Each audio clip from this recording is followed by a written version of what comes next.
Cat Around Town project? The Cat Around Town project is a rescue out of Kershaw County. It actually started as an effort to trap, neuter, release, or return, and it's really to manage the community cat population or the feral cat population.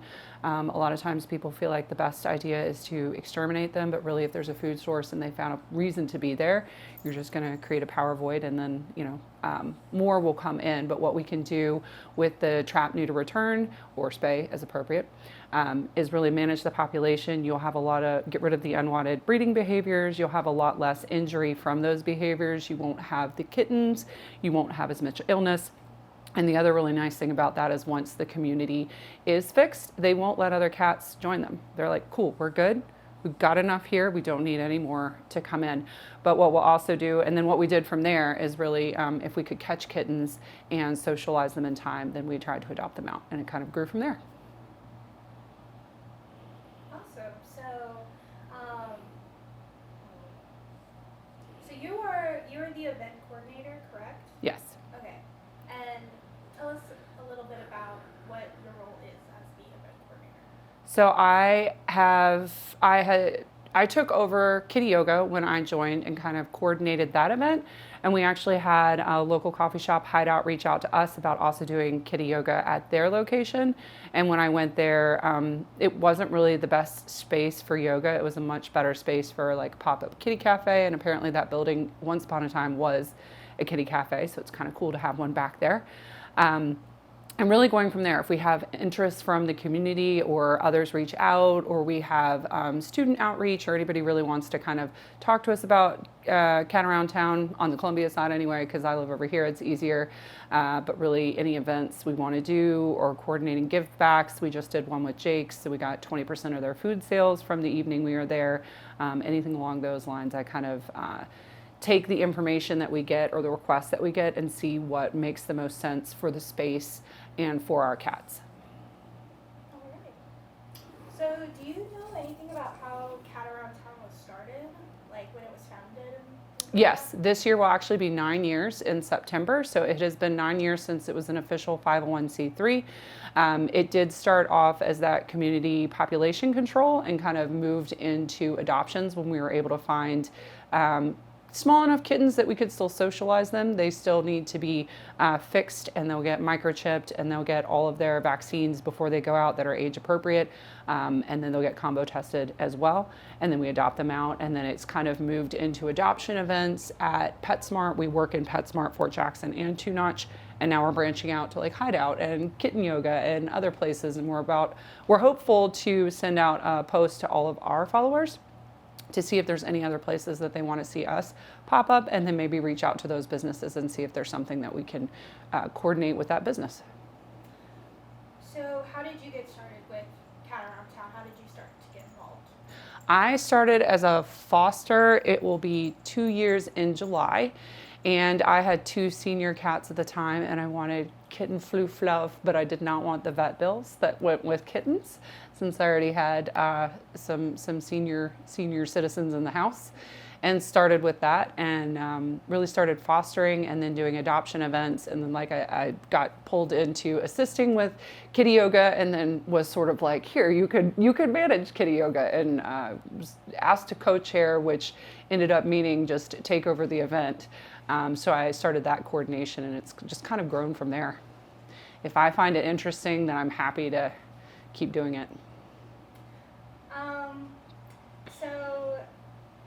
Okay, can you touch a little bit more on what the Kitty Cafe is? Since I'll be visiting the Kitty Cafe, and I'm going to be showing a lot of footage. And just what you enjoy about it, the good things about it, etc. Yeah, I can definitely do that. One of the things I really like is that people are coming to see the cats. Some of the events that we were doing, like adoption events at PetSmart, a lot of times when people are coming to those locations, they already have pets. They're there looking for things for their pets. They're not necessarily there looking for to adopt. Not to say that they aren't all looking to adopt. The really nice thing about Kitty Cafe is it's supporting a local business. It's getting our kitties an opportunity to socialize with people. They can always use some more socialization, and it's getting a chance for them them to get out there in a space where they're more likely to get adopted, because people are specifically there to come see the cats, be that just to play with them and pet them, what have you. But Hideout has an upstairs section, so we take over the entire upstairs the first Sunday of every month from 10 a.m. to 1 p.m. and we'll have the kitties there. This past year, we've kind of learned how to go from having itty bitty kittens that can stay in the playpens to some older cats that can go on leashes and kind of walk around. And we had one that actually came downstairs and wandered around downstairs for a little while on a leash, accompanied with somebody. But really just learning how to make the event work for whatever age of cat we have. We're at the very beginning of our kitten season, so while we have had several kittens come in, and actually we had a litter of 6 born, they'll be 2 weeks old on Monday. They're not old enough to go to Kitty Cafe yet, and we also want to make sure they have their combo test and first vaccines for their own safety before they go to events like that. And then we also want to make sure if they're kittens that we took in, that weren't born with us, that we have them for at least 2 weeks so we know if they have any issues or anything comes up. Awesome.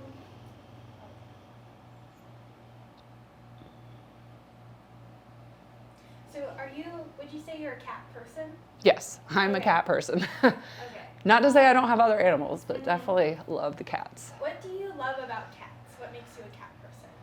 I love how social they are and how much they come hang out with you and all their different personalities, but they're also still independent and they can go do their own thing. And I feel like with them, they definitely choose you.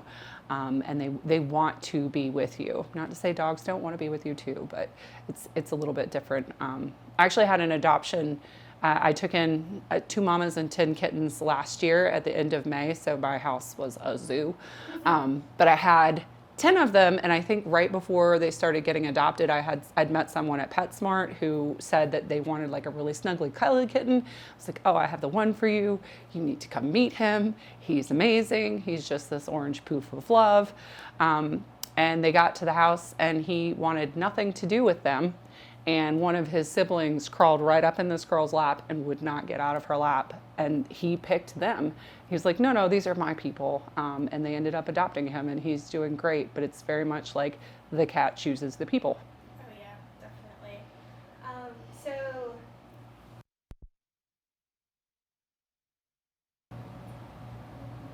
tell us a little bit about how you coordinate the events and also just like what your daily responsibilities, I guess, look like.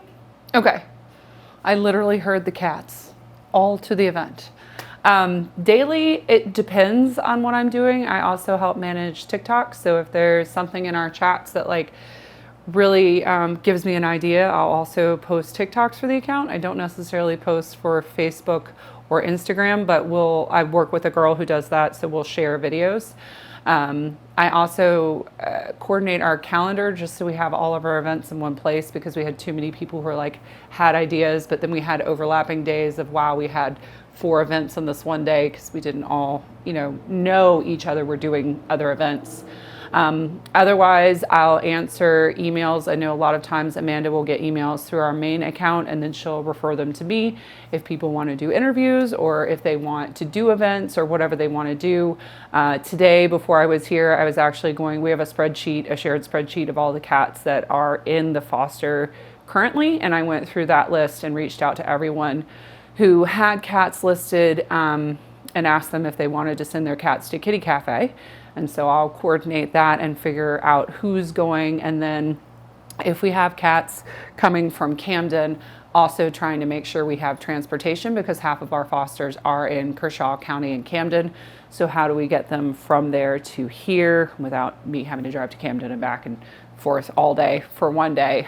So coordinating that. But right now it's been reaching out to everybody who's on the list and then waiting for them to message back, and then making sure we have enough people there and also that we have enough cats there. For Kitty Cafe, I like to have about 15 cats. If we can do more than that, that's great, but we've had enough people come that having 15 is a good number.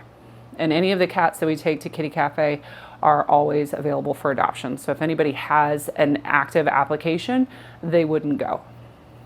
Okay. So what does your team look like? Is it a majority volunteers, or how how much like staff do you have, I guess? We are 100% volunteer based. We have no paid staff at all, so all of it goes directly back to the kitties, which is really nice.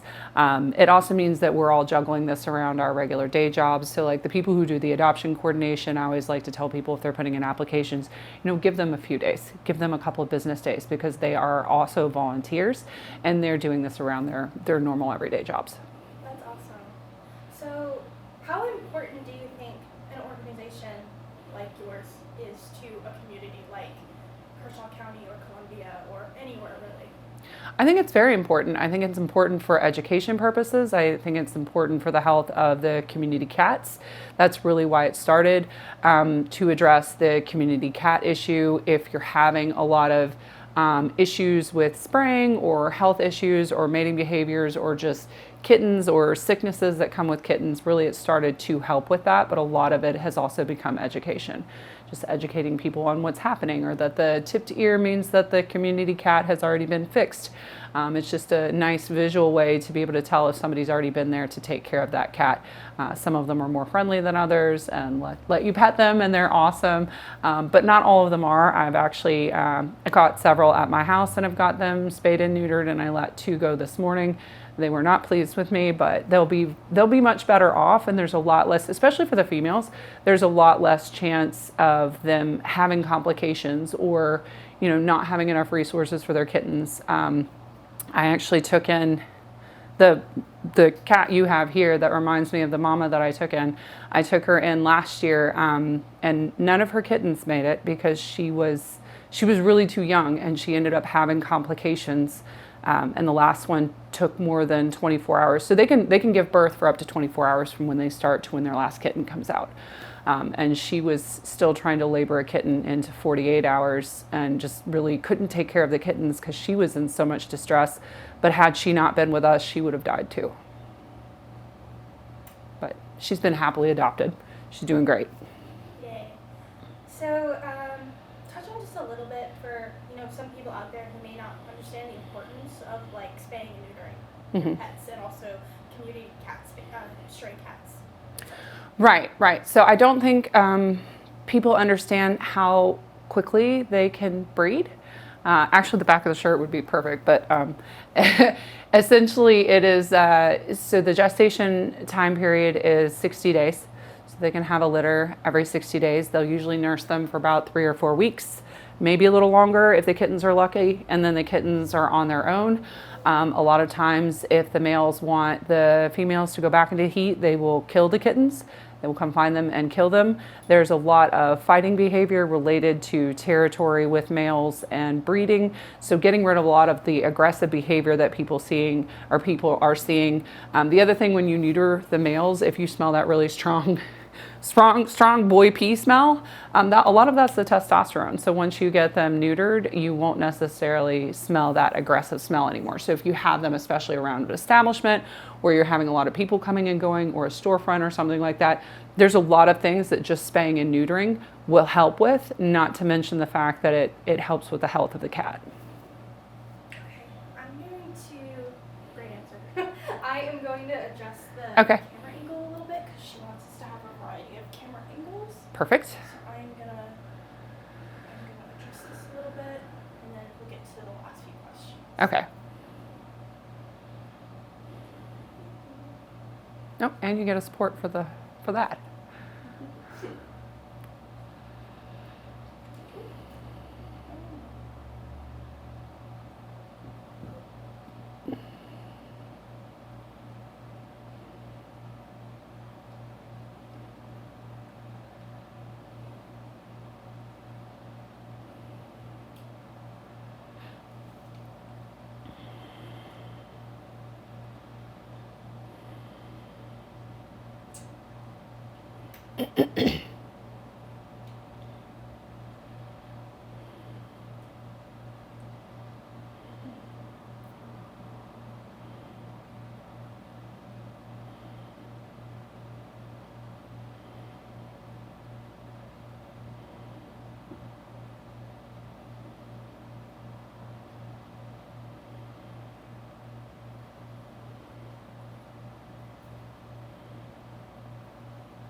All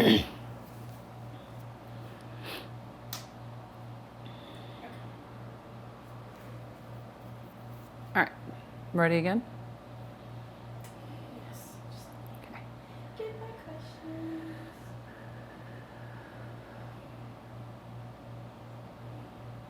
Okay, yeah. Let's talk about a little bit about how the adoption process is like. Okay.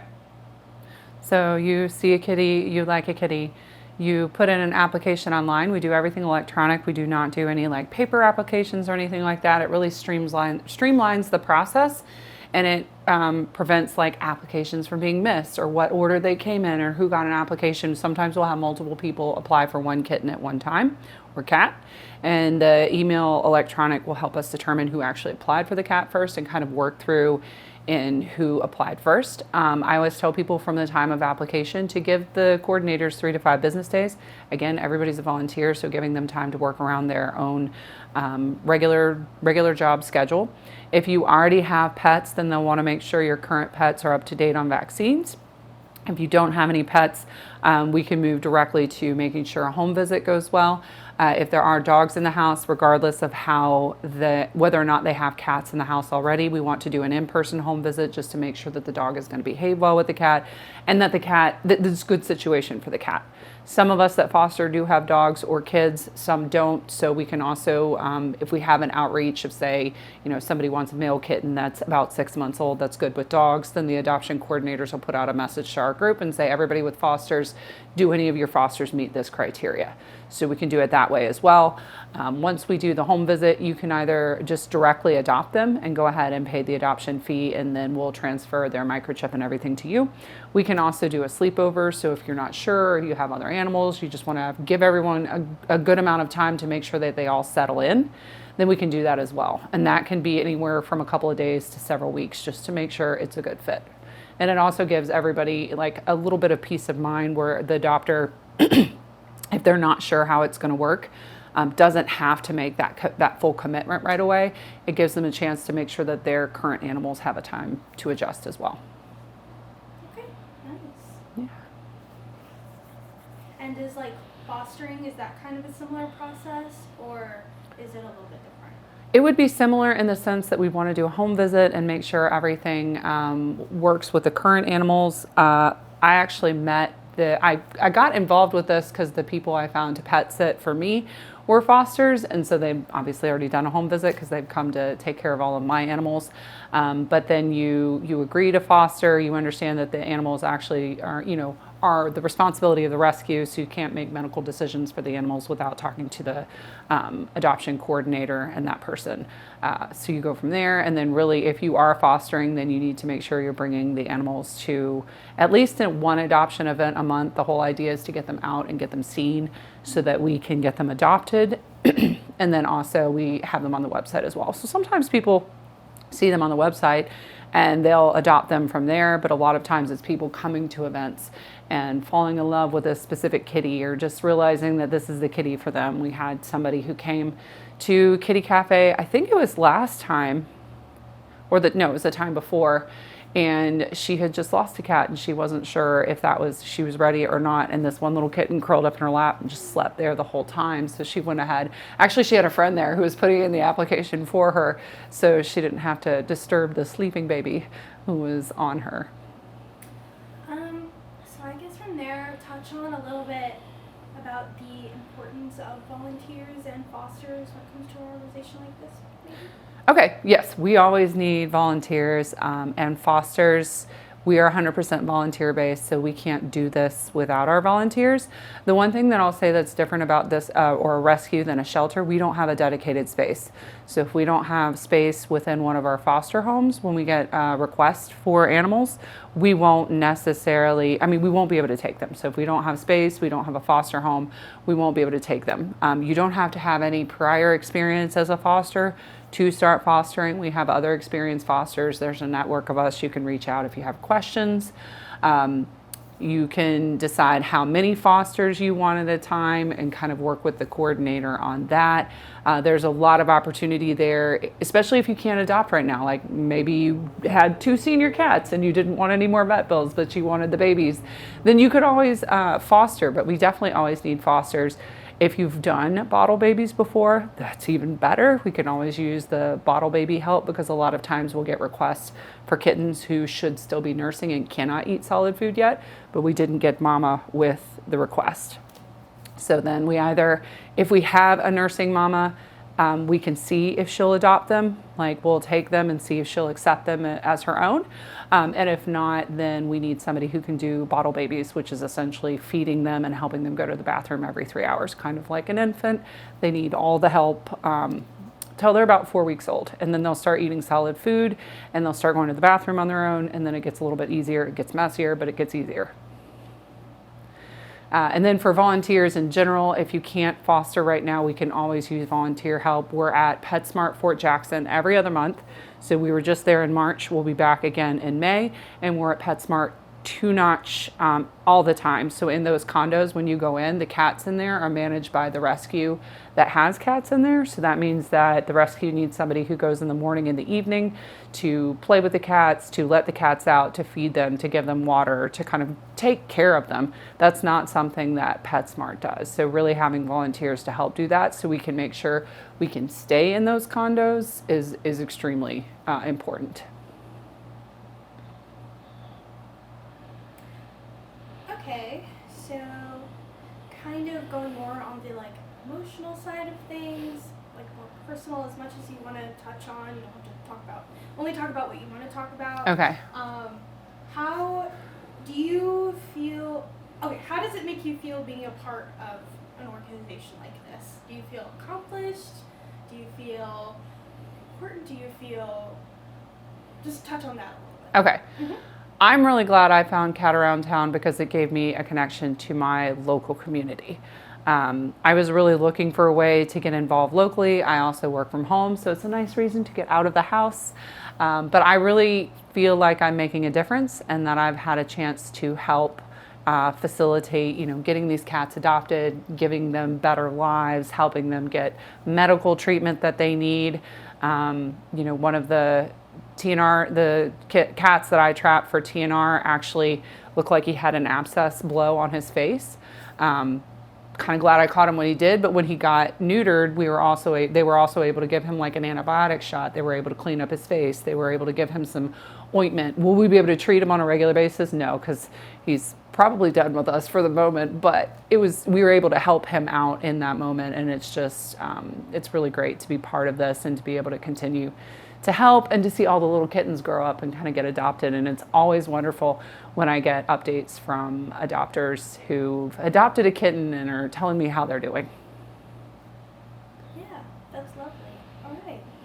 Let me see if there's anything that I missed.